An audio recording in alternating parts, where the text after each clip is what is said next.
Welcome in, ladies and gentlemen. It is the Berkshire Battalion Signal Corps podcast. Al Kessler here with you. I am joined, of course, by Ross Jacobs, the PA announcer for the Berkshire Battalion. How are you today, Ross? I'm doing really well, Al, especially after this weekend. Especially good weekend here for the Berkshire Battalion. 3 games against the Danbury Whalers, one at home on Friday night, which a lot of you fans came out to, and then Saturday, Sunday in Danbury.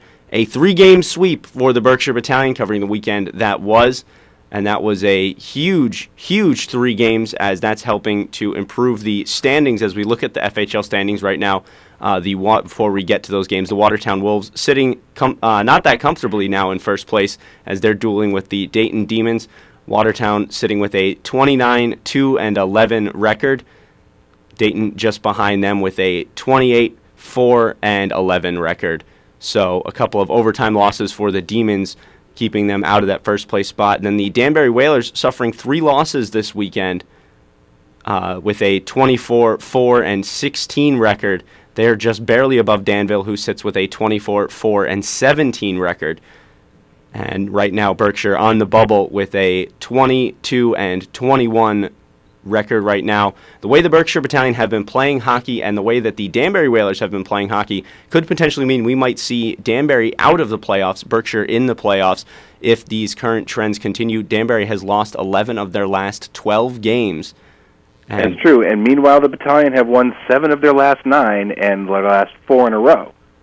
Yeah. So Danville has been doing very well also, but as we see from yesterday's transaction roster, they lost Andrew Harrison, they're absolutely by far their number 1 scorer, and a couple of other their players up to their parent club in Evansville. Two of their best defensemen, James Gordon, Brad Denny. That could be a short-term call-up for them, depending on how well those players are up in the East Coast League. They could potentially be there for a while, or they could potentially just be there for a cup of coffee. So we could see some, if not all of them, back pretty soon, and of course we'll talk about that when we look at the weekend to come. But this weekend, this past Friday, it was the home game, of course, trying to give away a car. A couple of fans got really close to shooting for that car. That's always fun to see. Although a few years ago in Watertown, a woman actually won a truck, threaded the needle, and put it into the back of the net and won herself a brand new Ford truck. Yeah, there you go. Which was pretty cool to see. But it was a 7-5 win for Berkshire at home against Danbury. A big home win to get the come from behind win, as all 3 of them were. Mm-hmm. As it was Mike Dolman, he scored first very early on, just 2 minutes into the game. Then it was Nemanis on the power play, followed up by Ryan Patch, and that was a beautiful shot by Patch, just a really good snipe. And then Liscombe on the power play. But then it was the Tom Tracy show, ladies and gentlemen. Indeed. A natural hat trick for Tom Tracy. 2 power play goals in a row, followed up by an even strength goal. And that would tie the game. Prendergast would then take the lead. And Richter in the third period would score 1 for Danbury. Tracy would get his 4th of the game. DeLong would score another one to make it a 1-goal game once again, a 6-5 contest. But then it was Dimitri Antipin with just 35 seconds to go in the game. He would score the winning goal. Put it away. Good job, Dima. Not the winning goal, but the clinching goal, as that was a very, very timely goal for Dimitri Antipin, as that's I believe his just 3rd goal of the campaign. 4th, thank you. But a very timely goal, and of course Louis George, excellent in net once again, 28 saves on 33 shots. He was fantastic. Yep, Louis' been looking very good, very solid. You can't say enough about him. Obviously, last week named goaltender of the month, continuing it very well all through the time. We've been noticing, and now get this, in the last 5 games, and Steve Messina played one of these games, but in the last 5 games, in the second period, in just the second period now, the Battalion has allowed, let me count them, 1 goal. Wow. Exactly. 4 out of the last 5 second periods have been shutouts. And 3 of the last third periods have been shutouts. Some strong middle frames for the Berkshire Battalion, definitely playing a strong second period. But it was Saturday night down in Danbury, Connecticut, and that was a very, very good game. Another come-from-behind win. Mm-hmm. It was 3 goals early by the Danbury Whalers, DeLong, Richter, and Solarev, all later in the first period. The first one was a power play goal for the Whalers, but Steve Messina coming in support of the sick Louis George, after those 3 goals, absolutely stood on his head, and then it was 4 unanswered from the battalion. Guskov, Sanders on the 5-on-3 power play, Mike Dolman on the power play, and then with the goalie pulled, Dmitry Antipin scoring yet another timely goal for the Siberian native. Yep. As all of Antipin's goals have come later in the game. They absolutely have, and that Antipin goal, actually a secondary assist going to Mike McCurtain, and I want to talk about him in just a second and the way he's been playing recently. Yep. But that was a very, very good game, a very decisive game for the Berkshire Battalion. More struggles from the Danbury Whalers. In his first professional win, though, Stephen Messina saving 40 pucks on 43 shots taken at him. Yeah. Shutouts through the second and third period for Steve Messina. But 3 goals at the beginning, and that was it. And he's a very strong netminder. Well, it was another come-from-behind win on Sunday night for the battalion, but it was a quick turnaround. It was a first-period goal by Solarev just 3 minutes in, but Robert Morton would tie the game at 15:09 of the first period. And then after that, it was all battalion just shutting down the Danbury Whalers. Prendergast would score the only goal of the second period. Tracy and Dolman with the assist. That was Tracy's second assist of the game. He set up both of those goals. Tracy, the Morton goal was a beautiful one. Tracy coming in hard on the wing and making a move around his defenseman and just sliding it across the crease, and Morton just tapped it in up against Kevin Hoy, the backup netminder for Danbury. And I guess from what I hear, Mike Brown might be battling a bit of an injury as well. And then in the second period, it was Tom Tracy behind the net, putting it right onto the tape of Tyler Prendergast, and he made no mistake about that, just buried it. But then in the third period, it was an unlikely scoring source with just a minute and 51 in. Mike Dolman ran hard into the, and I'm glad to see, I hope Dolman's listening, because I'm glad to see that he got the assist on that. He was arguing with the Danbury scorers who wanted to call it an unassisted goal, but Mike Dolman and Sean Mactack came together right at the Danbury blue line, and Dolman, with a great physical effort, just pushed Mactack out of the way and slid the puck forward right onto the tape of McCurtain, who slammed right into Kevin Hoy, put it 5-hole on him, and scored just his 3rd goal of the season for McCurtain, but that's his 2nd point of the weekend. And yep. Mike McCurtain's playing very, very well recently. He is. I like what he does when he is. Mike is obviously, apart from Sanders, who is their most offensive-minded defenseman and their leading defenseman scorer. You see Mike a lot rushing up. I mean, Mike has no qualms rushing in from the point when he sees a lane coming into the net, and more often than not, that results in some good stuff. Yeah, it absolutely does, and playing really, really well. And of course, when you're the size of that big Alaskan native, it's very, very tough for the other team's players to take the body on Dolman, or rather on McCurtain. Well, it's tough for them to take the body on Dolman as well, who added a goal in this one, a shorthanded empty netter, as he actually slapped it right off the stick of Nimenis into the back of the net. An interesting moment in the third period, though, down in Danbury. It was Ryan Patch. He took an interference penalty at 9:58 of the third period, skated to the penalty box, slammed the door, and the glass just shattered. And it was a little bit of a delay there in Danbury, but absolutely crazy. As I said, Kevin Hoy, he was tagged with the loss, 37 saves on 40 shots. Not counting, of course, the empty net goal, but Louis George battling the flu. He was dry heaving before the game. He stopped 51 shots. 51 shots. 51 saves on 52 shots. Now, let me just say, folks, when I have the flu, which I had earlier in the season, I have a tough time getting out of bed. I have a tough time reaching for my computer or my phone. Louis George, with the flu, made 51 saves. And got first star. And got well-deserved first star, and yet another win for the FHL's goaltender of the month for January. Looking like he might just continue that streak. He hasn't lost yet in the month of February. And we'll certainly take that. Yeah, the story of Louis is like the story of this team's season. Such a big change. And when you think about it from what we saw in October and November and the first part of December during that just hellacious road trip, did you think we would be sitting here at the end of, in the middle of February, talking about a 4-game win streak, talking about 3 in a row in the same weekend, a weekend sweep over Danbury, and Louis George being the goaltender of the month? The only thing I could have predicted from that would be Louis George being goaltender of the month. I think that despite the earlier season struggles, the only reason that we're talking about a potential playoff here for the Berkshire Battalion is the play of Louis George. Frankly, I was talking with some of the other players, and we were discussing this. You could honestly probably credit about between 10 and 15 wins this season solely on Louis George. Yeah, just the way absolutely. he's been playing. The Waterloo, Ontario native, last played his hockey at Ryerson University for the Rams up in Ontario. But just a phenomenal netminder, and a little bit unfortunate for Berkshire fans, as you can probably expect with a goaltender of that kind of pedigree and the attention that he's gotten. We may never see him again in the Federal Hockey League, and that's a very good thing for that young man's career. Of course, disappointing for Berkshire Battalion fans that we're going to have to go out and find a new goalie, but there's a very, very serviceable replacement in Steve Messina, who's waiting in the wings, who played a fantastic like I said last game. week, would like to see more of Steve. We all think the world of Louis. Really quiet man. Louis is very quiet. He is just sometimes he's hard to get a word out of, but he is letting his equipment do the talking, and really that's really what you need to see out of a goaltender. And goalies, we can be a strange bunch, but Louis has really come into his own in the Federal Hockey League. I hope to see more of him, but then again, by the same token, a talent like that, you hope he gets to be shown to a broader audience. You're right. Yeah, absolutely. As we look to the upcoming schedule for the Berkshire Battalion coming up this Friday, Saturday, and Sunday, a long road trip for Berkshire headed out west.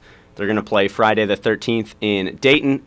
Saturday the 14th and Sunday the 15th will be in Danville, and those games, huge playoff implications for Berkshire. Dayton's been on a little bit of a struggle lately, but they're still an incredibly dangerous team. I mean, when you've got a player the caliber of Ahmed Mahfouz and Brian Marks on that team, they're certainly a very, very dangerous team, and it's going to be tough on Friday against Dayton, and of course especially tough against Danville, and we'll have to look to see if those players who got called up, Gordon and Harrison, and let me get the list. Now, here. Did Van Weisberg come back for Dayton?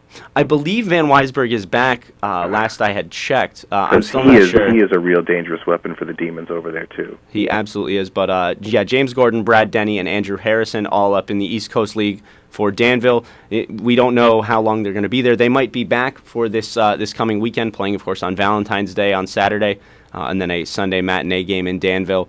On that long road trip. Then it's going to be an interesting, rare Thursday game, February 19th, as we look forward to the rest of the schedule, playing the Watertown Wolves, followed up by a Friday home game. That's February 20th against Watertown. That's a 4-game weekend starting on Thursday, but Friday, Saturday, Sunday, the 20th, 21st, and 22nd of February. That's one game against Watertown on Friday, and then the Saturday, Sunday games will be against the struggling Steel City Warriors. Yep.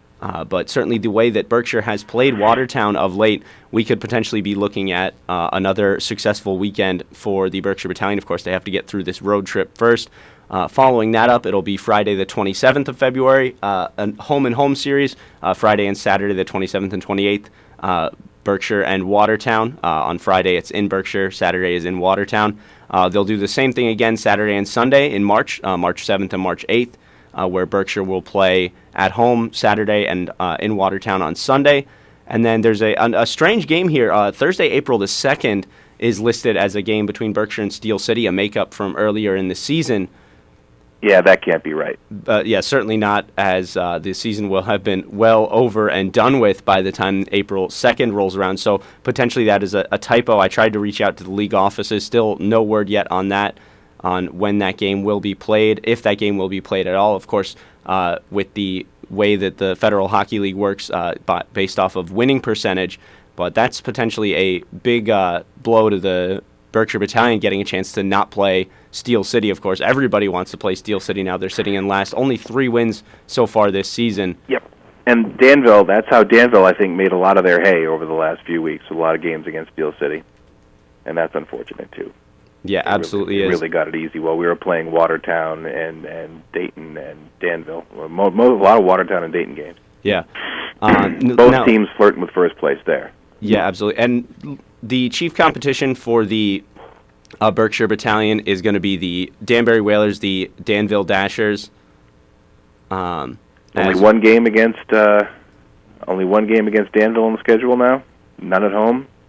And this Two games. This is our last game against Danville this weekend. 2 games against Danville. 2 games. Okay. Let's look at the schedules for both teams coming up to the end of the season. The Danbury Whalers have a bit of tough sledding to go, especially with the way that they've been playing of late, but they're getting some key players back. Mickey Knox, Matt Caranci, Dave Lund, some good veteran presence to try and maybe steady that lineup. Danbury has got games against Watertown, Dayton, Steel City, 2 against Watertown, then a West road trip, Dayton, Danville, and Danville. Then they'll finish up the season at home against Watertown and Steel City. So the 2 games against Steel City for Danbury certainly helpful, but playing all those tough playoff teams once again, of course, this weekend, having the last game of the season between the Battalion and the Whalers, which, by the way, that season series in favor of the Battalion, 8-7 in favor of the Berkshire Battalion in that 15 games played this season.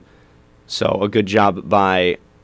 Could come down to that very last game. It absolutely could come down to that very last game, and that could certainly get very, very exciting as Danbury's got some tough sledding ahead. The Danville Dashers, they've got a little bit of an easier schedule. They play Steel City on Friday the 13th, then they play us, of course, twice, the Berkshire Battalion. Then they're on the road. They'll play Dayton Friday the 20th. Then they're at home for a long stretch of games, 2 against Dayton, 2 against Danbury, 2 weekends in a row. And they'll finish out the season on the road, 2 games against Dayton and 1 against Steel City. So a lot of games against the Demons. So Berkshire fans probably pulling for the Dayton Demons at this point, trying to urge the Demons to get some big wins coming up here down the stretch so that Berkshire can get themselves into some playoff position here, which is certainly within the realm of possibility, but first and foremost, the Berkshire Battalion just have to keep winning. Yeah, a tough road to hoe. They really do need to win a lot of their games. They are, well, let's take a look at the last month here. They have, since January 10th, they have played 14 games, and they've got 9 wins and 5 losses. So, you know, that's actually a very good record to be sporting over the last month. They are an average of 4.8 goals scored to an average of 3.6 goals allowed. Mm-hmm. So they're outscoring their opponents. They are winning where it counts. And they've got balanced scoring depth. Here's a quick question for you, Al. Mm-hmm. Who is, in that time period, in the last 14 games, who's the leading scorer for the battalion?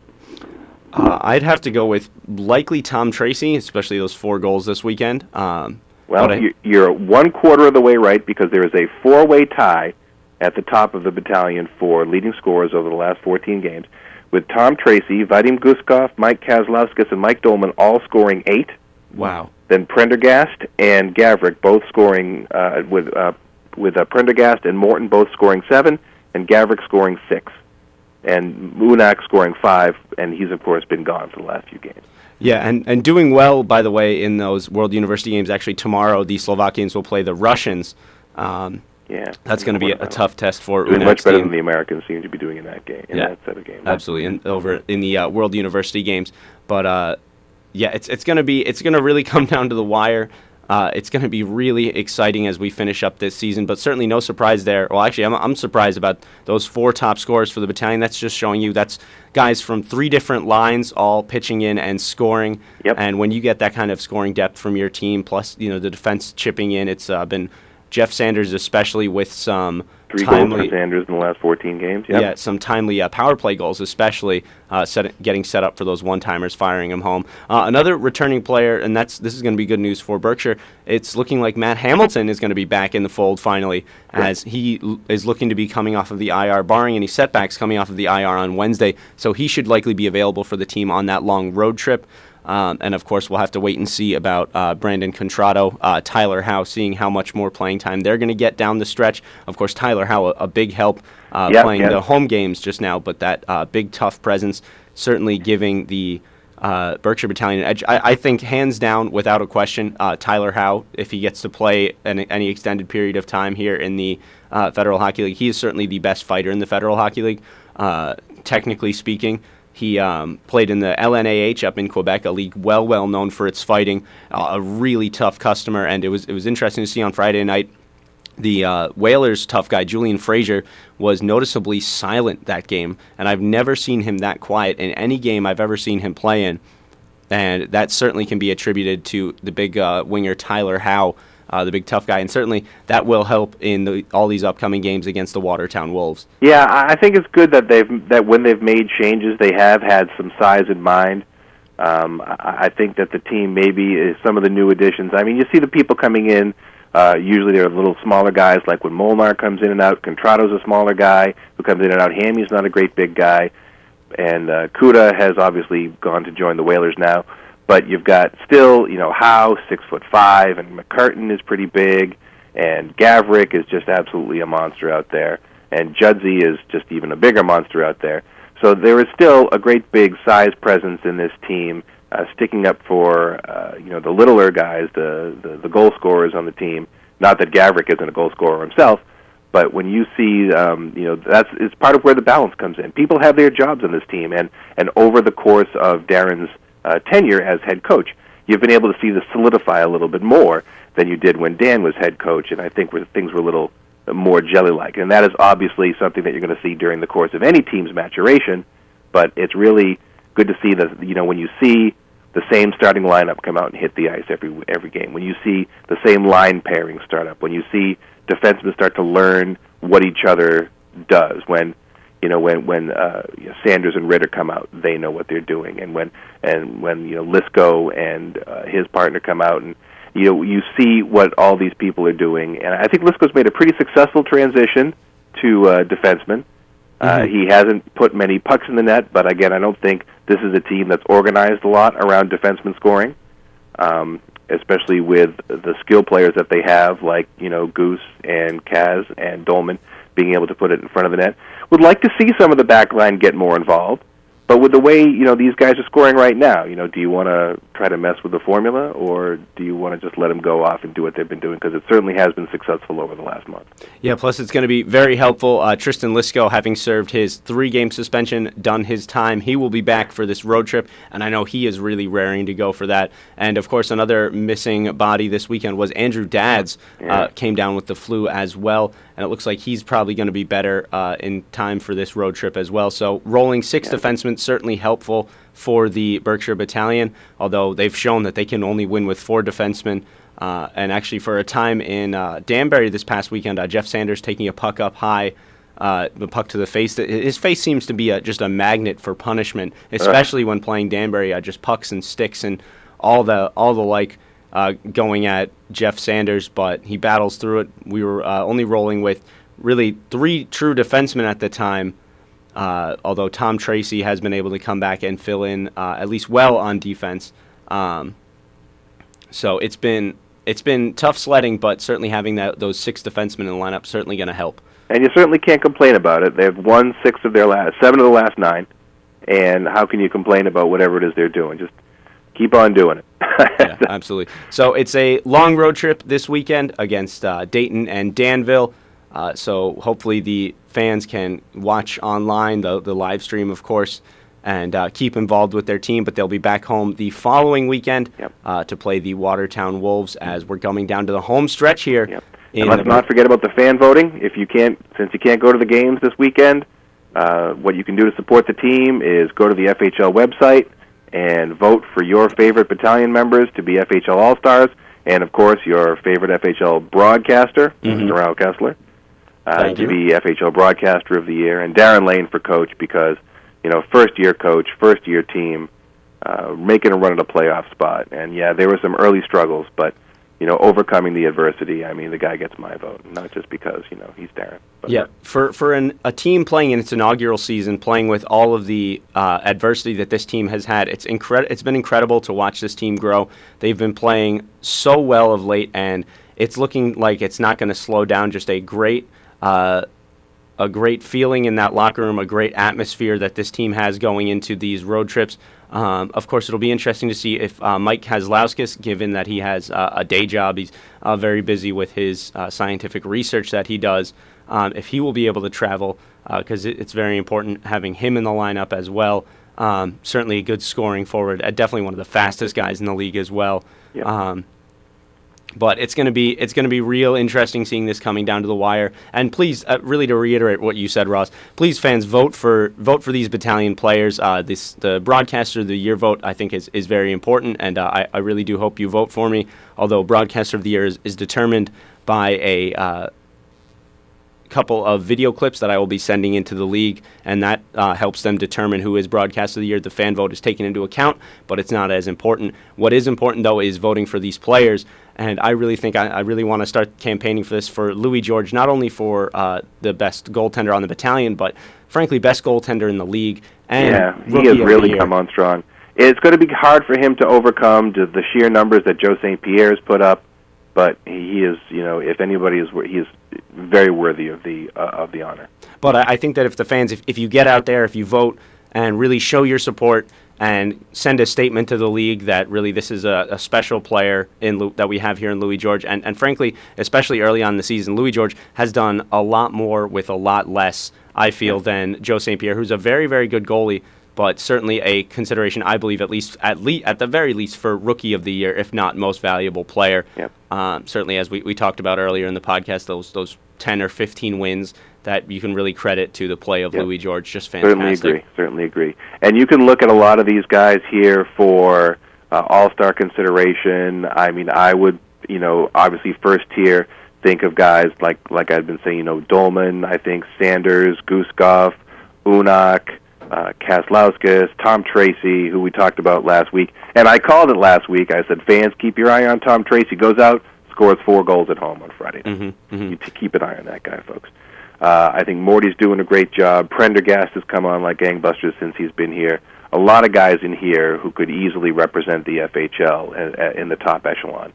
Yeah, absolutely, and guys who we can potentially see. And of course, fans also voting for these guys, not to beat a dead horse, but really voting for these guys really does help them out, because as they try and move forward with their careers, try and get called up and try and make a real career out of this, it really helps to have a all-star vote and an all-star notch on their resumes as they move forward. So, I mean, on the one hand, it might mean that you will see less of them in the future. Perhaps you won't see them again in the FHL in the future, but it will mean that these young men will get a chance to move on and really make a good career of this hockey thing that they've been doing, and they've been doing it quite well. Yep. The FHL is great. We're enjoying the games. We're enjoying having the team here, but I think a lot of these guys have a little higher aspirations on their mind, and, they deserve it. Yeah, they absolutely do. So, big weekend coming up for the Berkshire Battalion. A playoff spot is on the line, and the players they're playing loose. They're playing fun, exciting hockey to watch, and really they're never out of games. But a big test here coming up against Dayton and Danville, the second and third place teams in the league. So that's going to be a real big test for this team on this road trip. So hope we got to get them that support, and of course when they come back home as well, let's get the Peter foot rocking and packed house and show this battalion what they mean to the community. Of course, they do all sorts of stuff in the local community. I believe actually today they're at a couple of schools in the area working with some school children as well, and I know that not only do the schools love it, but the guys love doing that too. Yep, my own daughter is one of those people who was visited in the North Adams Public Schools by the team. She absolutely adored when Sanders read the book, and she is the world's biggest Guskov fan, and she's really looking forward to getting her reading certificate, which she finished the reading challenge, I'm proud to say, and I will probably be out on the ice. I would think that would probably be, the game on maybe the 20th or the 21st when they're back at home. Then they'll be giving out the certificates to the Sullivan School kids, and I will be giving my own daughter with one. I hope I don't choke up, because that's just going to be adorable. But you're right that the team is out there in the community. They're working with the schools. They're working with the pie thing that they did. Yeah. And it's really great to see them out there. We've been saying this since the beginning of the season, and it's just a testament to the league who's been able to put the team here and keep the team here, and the people involved, the boosters, the volunteers, and the guys themselves. It's really just been so far a fabulous year. And even if they don't make the playoffs, and I hope they do, this season so far has been very successful. Yeah, absolutely. Well, thank you so much for joining us again, Ross. This has been the Berkshire Battalion Signal Corps podcast. covering the weekend that was and the weekend to come. Ross, again, thank you so much. We will see you back at home next weekend. Of course, we'll be doing this again next Tuesday. Al Kessler, Ross Jacobs here with you, and hopefully we can get Bill Bird on next week. I know he was interested in joining the podcast. We'll try and set that up as well. But thank you so much for listening, and we'll see you back at home, ladies and gentlemen.